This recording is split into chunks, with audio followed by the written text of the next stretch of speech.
As a relatively new Undertale fan, I was not around for that large fandom boom that took place during the ancient, long-gone year of 2016. And unfortunately, because of that, or fortunately, depending on how you view the fandom and their creations, I missed out on the Undertale AU craze.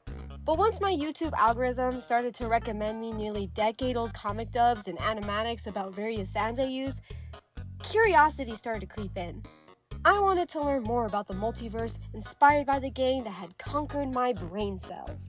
So, purely for research purposes, I turned to some of my favorite kind of YouTube videos, hour-long deep dives into specific topics.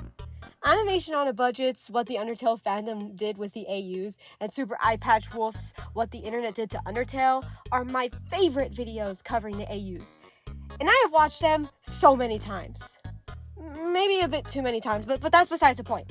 I still know very little about the fandom's Undertale multiverse, and I know that I have a lot more to learn.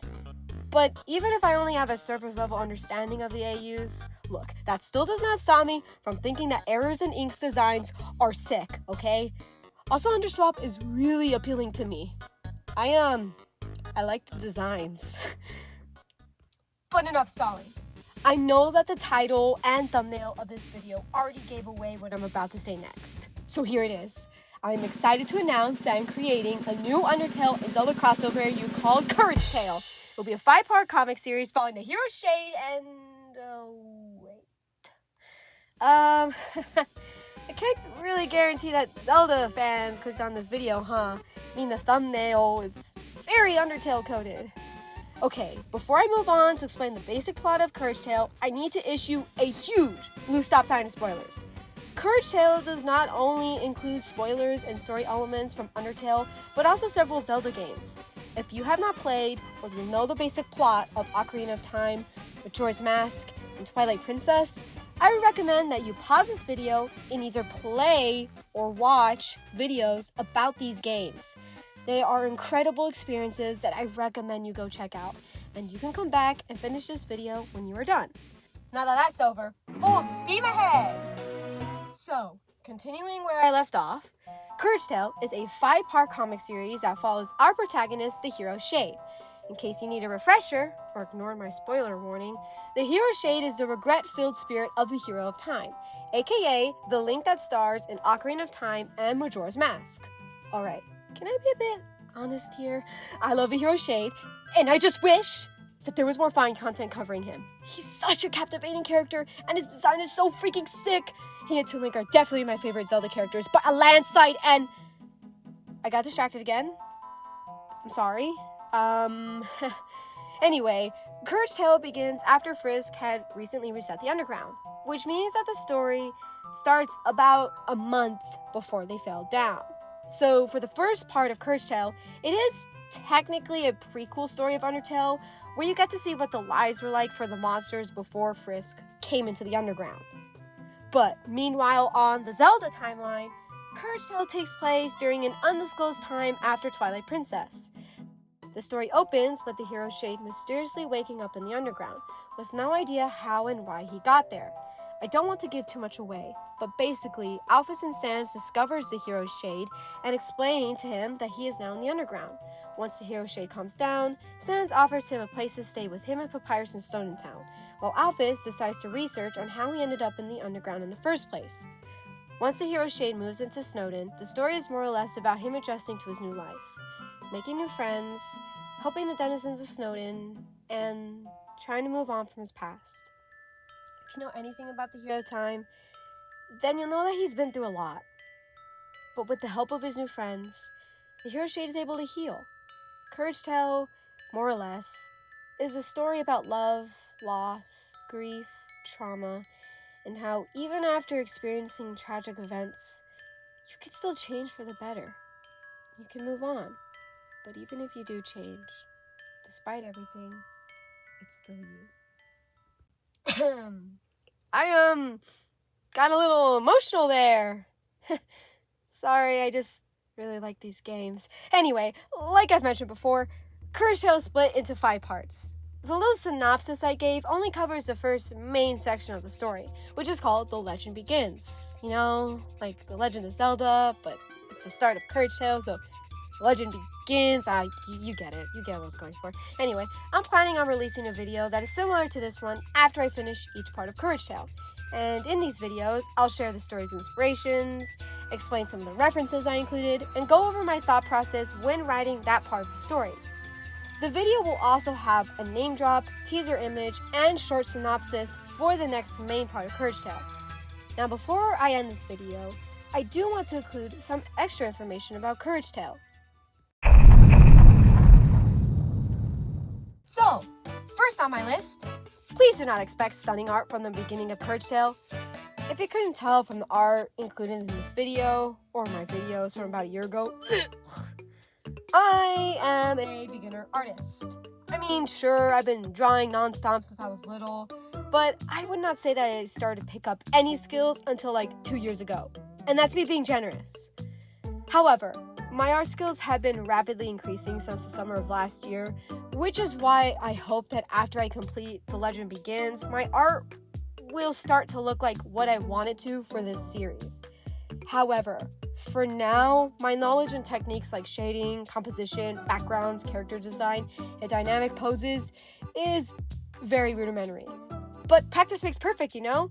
I'm sure that by watching more art tutorial videos and drawing constantly for this comic, I'll soon be able to draw the well-rendered art that I first envisioned for CourageTale. Is how I'll integrate the lore of these games into my story. So, Zelda is kind of infamous for its confusing timeline, and since the series includes multiple games, the lore can sometimes be contradictory. Now, while Undertale does not have the same issue of having a timeline held together by duct tape, it does have a lot of unresolved mysteries and ideas that Tricky Tony left for us, the fans, to interpret.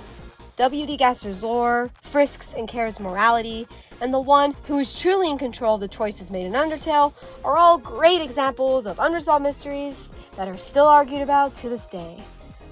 Look, I'm going to try my best to ensure that CourageTale's narrative is cohesive and has very little plot holes. And the same goes for when I write about the lore and characters of Undertale and Zelda. I want the story and characters of CourageTale to feel like my own take of the Underground in Hyrule. But I also don't want to stray too far from the source material. Besides watching Undertale and Zelda analysis videos and replaying the games, I also picked 2 other Fan-AU comics to read as inspiration and research. The first comic is Linked Universe by JoJo 56830, which is about all of the Link reincarnations teaming up to save the different Hyrules from across the timeline. It's like the Spider-Verse but Zelda. I picked Linked Universe because I knew that its story would be a great example of how to include the lore of several Zelda games into a narrative that makes sense. Linked Universe's art is so beautiful, and I love the character designs of all the Links. Wind and Time are my favorites for obvious reasons. Linked Universe's story is still ongoing, but there is a lot to read. I still haven't finished what has come out yet because I'm really busy, but I can't wait to see how it ends. The second comic is Dr. Megalo by Artsy Rayan, which is a reimagining of Dust Tale. I picked this comic because I've seen Artsy Rayan's analysis videos, and her video on Sans actually really helped me decide what I wanted to do with Sans' character in CourageTale. I'm desperate for him to not be fanon, okay? I also love her art style so much, and the way she draws Undertale and Deltarune characters are like eye candy to me. I'm enjoying Dr. Megalo so far, and it will be a huge help while I'm deciding how I'm going to portray certain Undertale story events like the resets, along with Frisk's morality and how in charge of their own decisions are they. Like Universe, I haven't finished Dr. Megalo since I'm really busy, but I don't really need Dr. Megalo's and Linked Universe's help right now anyway, so that's why I haven't finished them. The research is for later down the line in CourageTale's story. Okay, really quick, before we move on from this section, I wanted to mention the 2 important changes to the Zelda lore that are present in CourageTale. Alright, first off, you know how in Zelda games there are human-adjacent races in Hyrule? You know the ones, your Hylians, Gerudo, Sheikah, Kokiri, and the Yiga. I like to imagine that they are all subspecies of one Hyrulean race. So we can just go with the name Hylasians to describe these human-like races for now. Compared to the rock and fish people, Hylasians all look fairly similar to one another and are closely related in the lore of the Zelda games. Not only that, but at one point, they were the Zelda games' human stand-in. In games such as Twilight Princess and the Minish Cap, where a key plot point were about different realms and races found in Hyrule, the Hylasians are frequently described as human. Now correct me if I'm wrong, but since the Wild Era, I haven't really seen any of these Hylasian races being called a human. Not only that, and again, correct me if I'm missing anything, but there are no individuals in any of the Hylasian species present in newer Zelda games with round ears. In fact, Ganondorf is the only one left with round ears, and races like the Gerudo, who usually have said round ears, now have pointed ones. It feels like since the Wild Era, Nintendo has tried to make the Hylasians less human-like and more of their own thing. Now you may be wondering why any of that matters, but remember that a very important plot point in Undertale is human souls versus monster souls. And if our protagonist is Link, the hero of time, it is important to remember that if we consider Hylians and their counterparts as human, then Link would still be considered one. Sure, he's technically a Stalfos now, and he doesn't look like a Hylian anymore, besides the pointed ears, but he still is a Hylian. He was born that way, so he would still have a Hylian soul. And if we consider Hylians humans, then Link can just easily use his soul to cross a barrier, and if he didn't kill anyone, this allows all the monsters to be able to escape the underground, which ends CourageTale way sooner than I wanted to.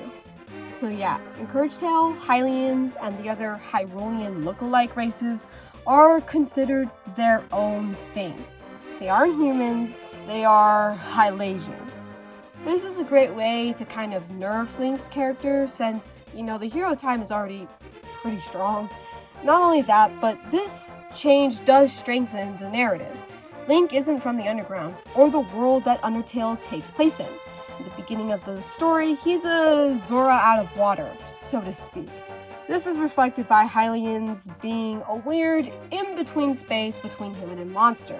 They are one or the other. And since we are on the topic of our favorite Stalfos Hylian, let's finally end the section by briefly talking about how the hero Shade's story in CourageTale is going to be very different than it is in other fan works. Usually his backstory is that after Majora's Mask, Link returns to Hyrule, becomes a Hyrulean soldier, marries and has a family, with the wife usually being Malon, and then eventually dies, his spirit becoming the hero Shade, and the Link from Twilight Princess actually being his blood descendant. And while that interpretation is really cool, it isn't what I wanted to do with the hero Shade's character in CourageTale. The hero Shade story will be explored more in depth in CourageTale, so I don't want to give too much away. Basically anything away, really. But I will say that the hero Shade is a Stalfos in CourageTale, not a ghost. And any Zelda fans watching are probably having a good idea of what his story entails by me saying he's a Stalfos. Is my uploading schedule and where I'll be posting the finished comics as they release. I take a long time to draw, like a really long time. This might be because I'm a beginner, but it's also because I'm a perfectionist. And that goes for my writing as well. The script for this video took way too long because I kept rereading every line to make sure it was perfect. That meant that, at least for now, I won't have a consistent uploading schedule, and new releases will take a while. I recommend subscribing to this channel if you don't want to miss out on a new CourageTale comic, especially since, for now at least, YouTube will be the only place I'll be posting these. All of the CourageTale comics will be posted in the form of comic dub videos, voiced entirely by myself.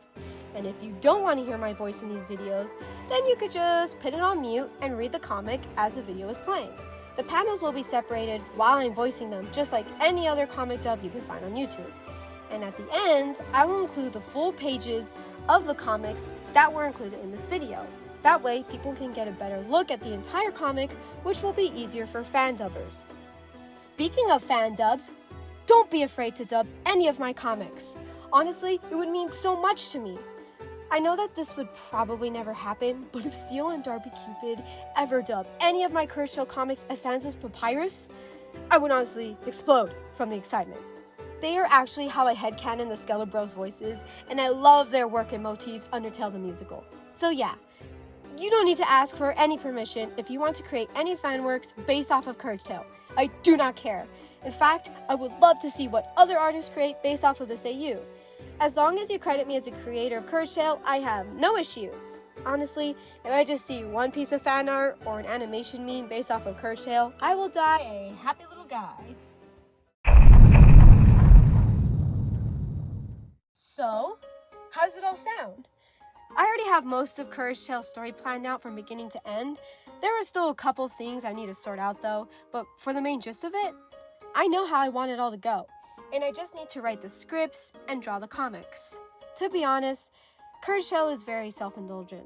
I constantly look up Undertale and Zelda fan content, but I rarely find anything. Just a couple pieces of brilliant, beautiful fan art, and like one-page fan fictions that never went anywhere. But I'm hoping that with CourageTale, I can help jumpstart the beginning of more Zelda and Undertale fan content. The world and characters of Hyrule and the Underground have so much potential for crossovers. Just look at Young Link from Majora's Mask and Pacifist Frisk. Both are silent kids who fell down into new worlds, who controlled time and saved everyone from destruction. Not only that, but they are kind kids with a loving heart. Don't forget that Young Link forgave Skull Kid, just like Frisk forgave Asriel. I love Zelda and Undertale, and CourageTale is a way for me to share that love with the world. I hope that you'll be there for the wild ride. As the story progresses, my art style improves, and as the characters grow.